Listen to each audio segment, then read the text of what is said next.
It happens to all of us. You're floating somewhere between nothing and something, and then, in a soft, instant flicker, you are simply awake. It's an incredible, quiet moment. For maybe half a breath, you are just awareness. There is no name, no task list, no memory of yesterday, and certainly no pressure. There is just the feeling of presence, still, unburdened, and entirely your own. And then, just as instantly, it collapses. The mind reboots. It's like a computer coming out of sleep mode with 100 tabs open. Suddenly, the entire weight of your self-identity rushes in.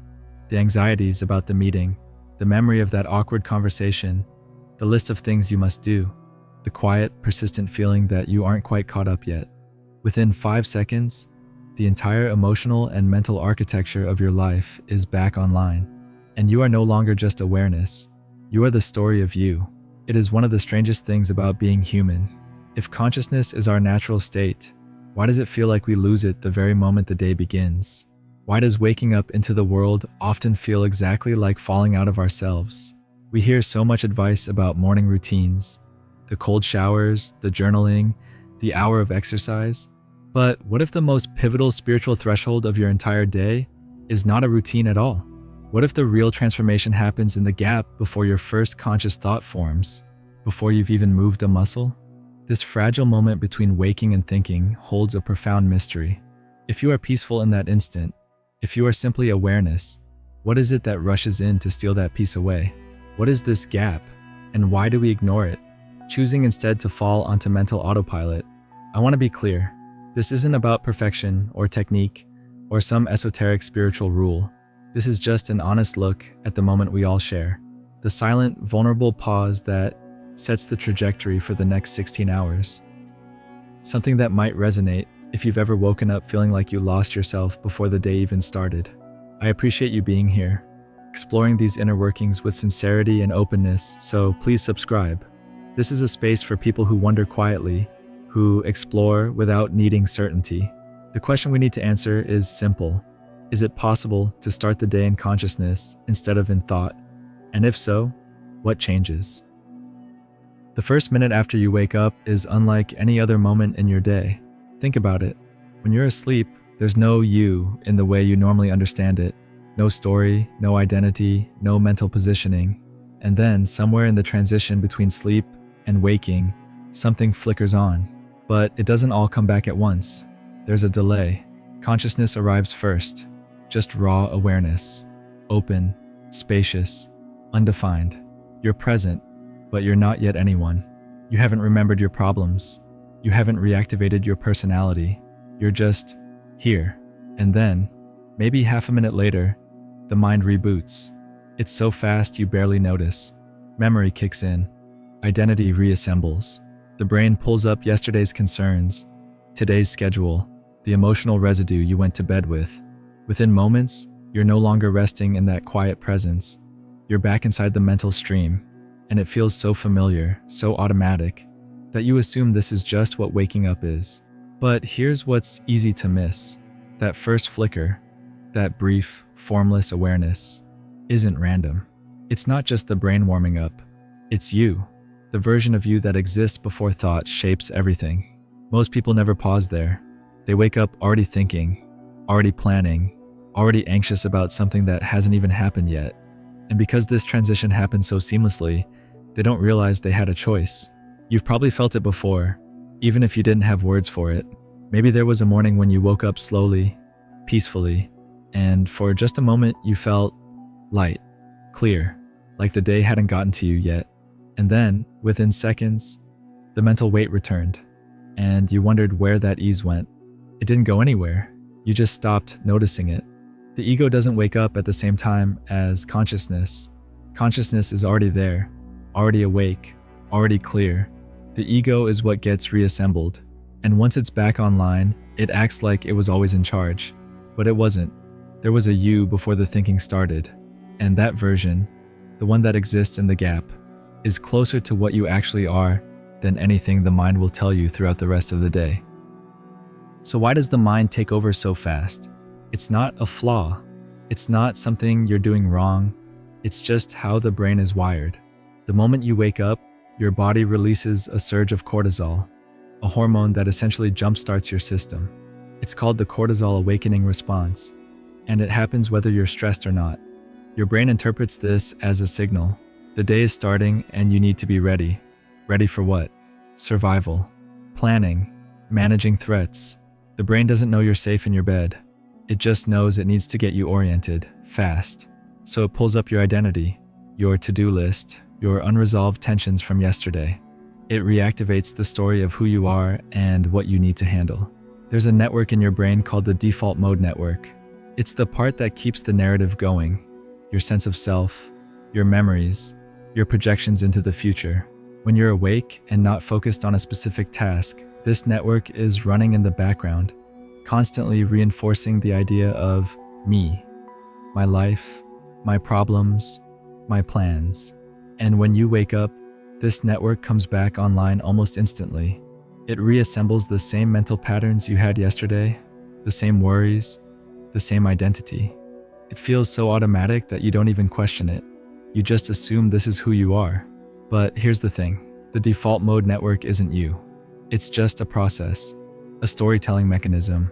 And before it kicks in, there's a brief window where you exist without the story. Evolutionarily, this makes sense.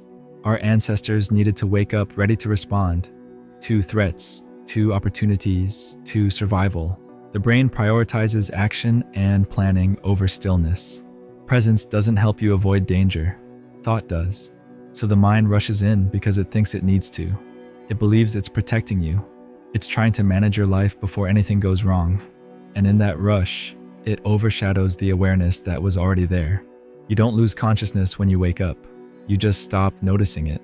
The mind is so loud, so convincing, so immediate that it becomes the only thing you're aware of.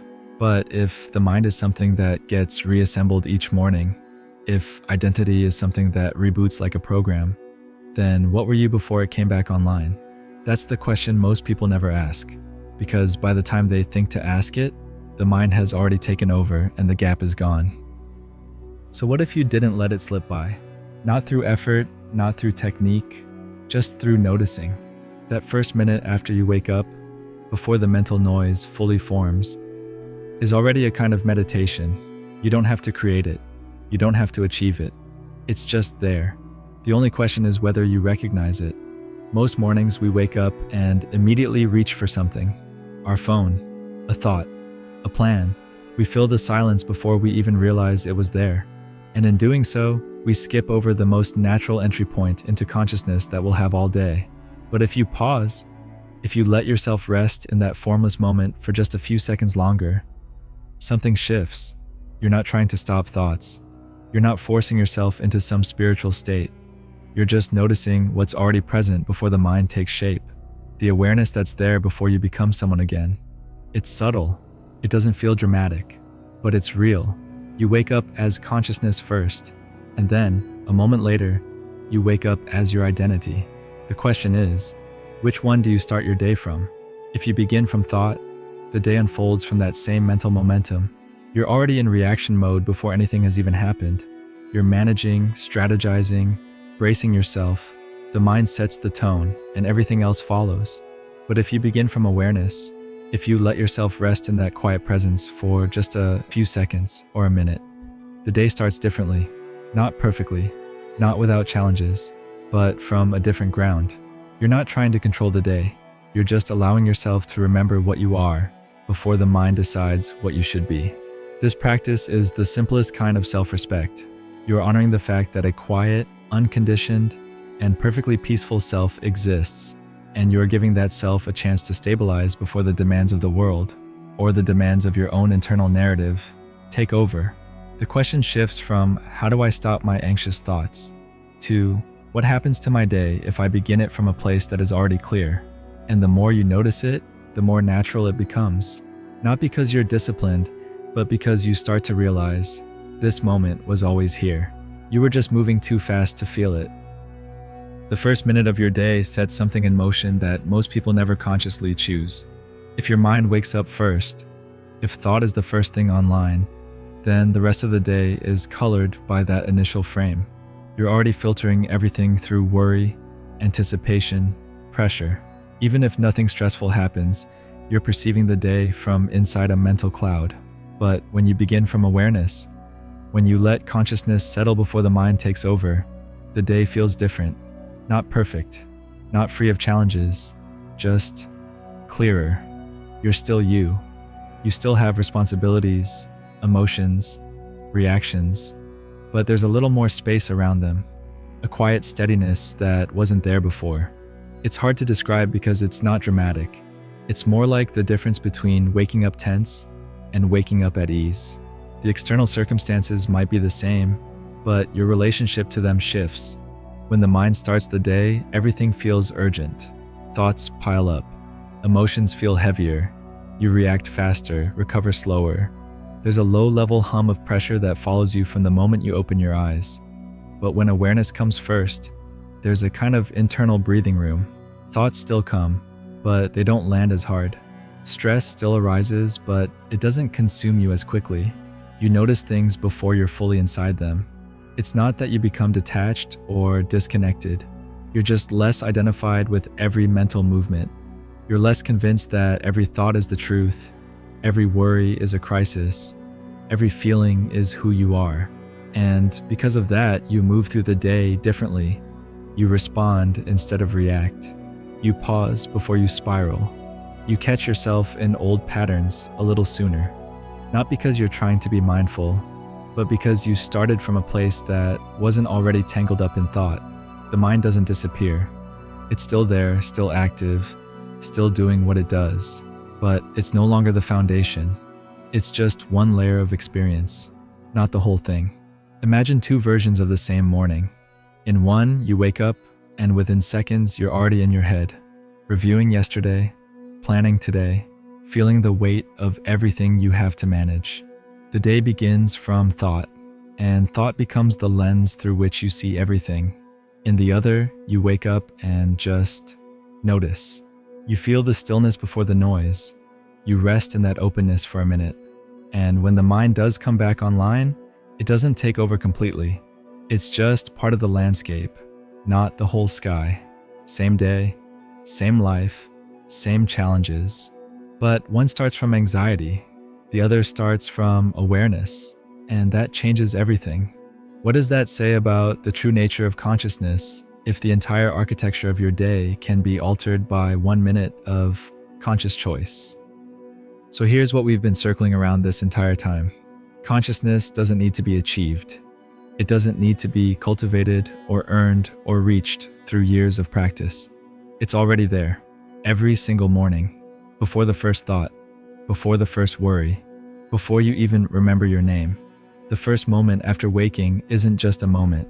It's a reminder that beneath all the noise, beneath all the mental momentum, beneath the entire structure of your identity, there's something that was never confused, never overwhelmed, never lost. You don't become conscious. You notice that you already are. And the reason this matters, the reason the morning is such a powerful threshold, is because it's the one time each day when you get to see this truth directly. The mind hasn't fully reassembled yet. The story hasn't taken hold. You're just here, aware, present, untouched by everything you think you are. You don't need a technique for this. You don't need to do it perfectly. You just need to stop rushing past it. The first minute of your day is not something to optimize or master.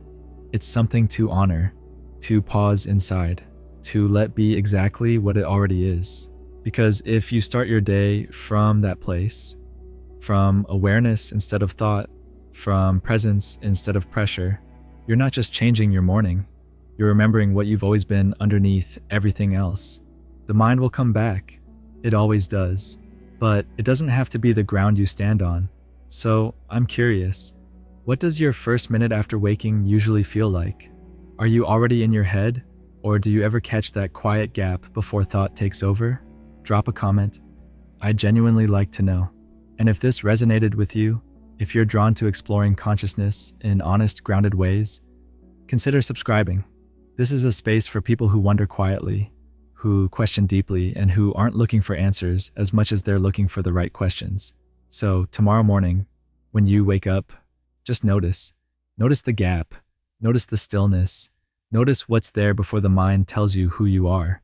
That moment is not the beginning of your spiritual journey. It's the reminder that you were never separate from it in the first place.